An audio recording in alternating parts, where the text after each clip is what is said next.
নতুন মার্কিন হামলা হলে উপসাগরীয় দেশগুলোর জ্বালানি অবকাঠামোর আঘাতের কঠোর হুঁশিয়ারি দিল ইরান। আমেরিকা যদি ইরানের নতুন করে কোনো সামরিক হামলা চালায় তবে উপসাগরীয় দেশগুলোর জ্বালানি সাম্রাজ্য ধূলিসাৎ করে দেওয়া হবে। ওয়াশিংটনকে দমাতে এবার সরাসরি প্রতিবেশী আরব দেশগুলো তেল ও বিদ্যুৎ অবকাঠামোকে টার্গেট করার হুমকি দিল তেহরান। ঠিক কি ভয়ঙ্কর পরিকল্পনা নিয়ে এগোচ্ছে ইরান? চাঞ্চল্যকর এই ভূ রাজনৈতিক উত্তেজনার সব তথ্য জানতে ভিডিওটি এখনই শেষ পর্যন্ত দেখুন।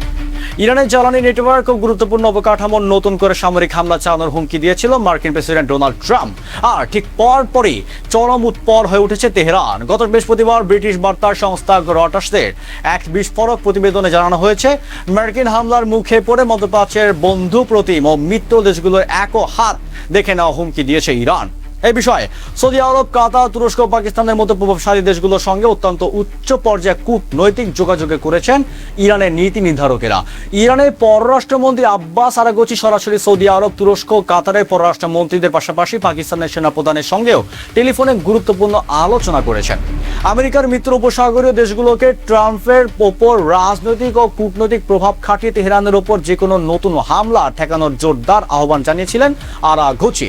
আলোচনার আড়ালে তেহরান অত্যন্ত স্পষ্ট ভাষায় জানিয়ে দিয়েছেন যে যদি এরপরও ইরানে মার্কিন হামলা থামানো না হয় তবে উপসাগরীয় অঞ্চলে অবস্থিত মার্কিন সামরিক ঘাঁটিগুলোর পাশাপাশি এই দেশগুলোর নিজস্ব জ্বালানি ও জীবনযাত্রা সংকট স্থাপনাগুলো ইরানের ধ্বংসাত্মক হামলার প্রধান লক্ষ্যবস্তু হয়ে দাঁড়াবে।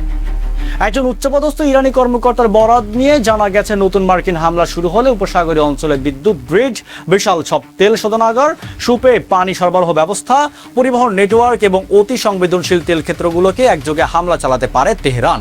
অর্থাৎ মধ্যপ্রাচ্যের অর্থনীতিকে পুরোপুরি পঙ্গু করে দেওয়ার এক নিখুঁত মনস্তাত্ত্বিক চাপ তৈরি করেছে ইরান। 2019 সালে সৌদি আরবের আরামকো তেল স্থাপনা হওয়া সেই ধ্বংসাত্মক ড্রেন হামলার কথা তো সরাসরি ভুলে যাওয়ার কোনো কথাই নেই, যেখানে সামরিক হামলা সৌদি আরবের অপরিশোধিত তেল উৎপাদনের অর্ধেকেরও বেশি সাময়িকভাবে অপরিশোধিত বন্ধ হয়ে গিয়েছিল।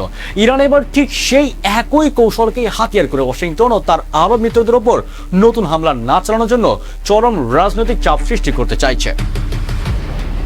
ইরানের এই কঠোর হুঁশিয়ারির পরপরই মধ্যপ্রাচ্যের ভূ রাজনীতিতে এক বড় ধরনের চাঞ্চল্যকর শুরু হয়েছে।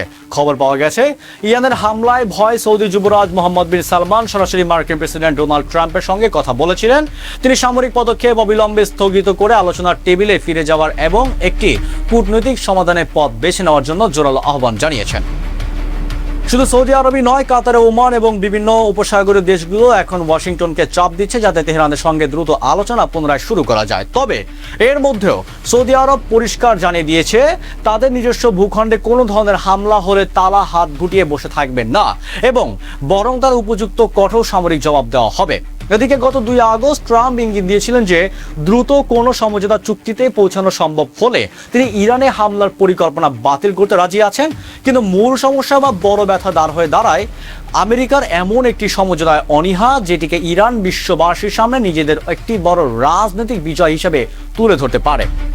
আঞ্চলিক সংঘাত আরো বাড়িয়ে গোটা বিশ্বকে জ্বালানি সংকটময় মুখে ঠেলে দিবে ইরান, নাকি যে কোনো কূটনৈতিক সমঝোতার মাধ্যমে এই মহা বিপর্যয় এড়ানো সম্ভব হবে? বন্ধুরা, আমেরিকার নতুন হামলার জবাবে উপসাগরীয় অঞ্চলের জ্বালানি অবকাঠামোয় আঘাত হানার ইরানের এই চরম হুঁশিয়ারিকে আপনি কিভাবে মূল্যায়ন করবেন? আপনার মূল্যবান মতামত কমেন্ট বক্সে আমাদের অবশ্যই জানান। ভিডিওটি ভালো লাগলে লাইক ও শেয়ার করে আন্তর্জাতিক ভূ রাজনীতির সমস্ত ব্রেকিং নিউজ সবার আগে পেতে আমাদের পেজ ও চ্যানেলটি সাবস্ক্রাইব করে সাথেই থাকুন। ধন্যবাদ।